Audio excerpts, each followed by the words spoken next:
olórí burúkú máa ṣàǹfààní tí kò ní ṣoríire tí kò ní ṣàǹkan tó dájẹ́ ẹni tó bá wúrú wà báyìí olórí bú ni kò ní ṣoríire.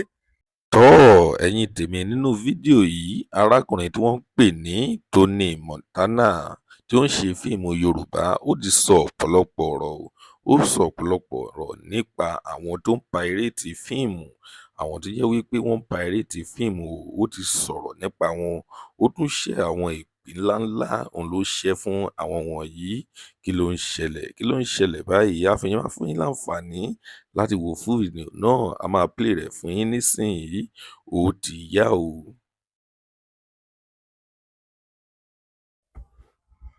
olórí burúkú máa ṣàǹfààní tí kò ní ṣoríire tí kò ní ṣàǹkan tó dájẹ́ ẹni tó bá wúrú wà báyìí olórí bú ni kò ní ṣoríire.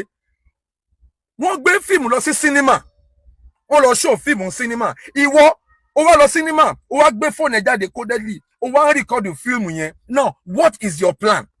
òun fi fóònù ẹ̀ rìkọ́dù fíìmù tí àwọn èèyàn kó millions upon millions upon millions of money tí wọ́n fi record tí wọ́n fi shoot tí wọ́n blood and sweat tí wọ́n fi record fíìmù yẹn wọ́n wá lọ ṣó ẹ̀ sínímà ìwọ wá gbé fóònù ẹ̀ jáde ó wá ń record ẹ̀ no kí ni plan ẹ̀ o fẹ́ lọ pirate fíìmù ní fíìmù àbí oh god ẹnikẹ́ni àwọn tó bá ń ṣerú nǹkan báyìí wọn ò ní ṣoríire wọn ò ní ṣàkọ tó dájẹ́. I am saying it with my full chest yes because yesterday I was just on the internet I saw a video of Toyin Ayemaku.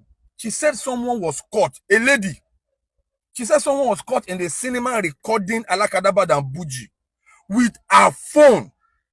That the lady, I mean a woman, she has already recorded 1 hour 16 minutes on her phone. Do you know how much Toyin spent on that Alakadaba and Buji? Do you know how much they put together to shoot a big screen movie? Do you know how much? Over lọ sí cinema. Torí ẹni tó àwọn tó ń wúrò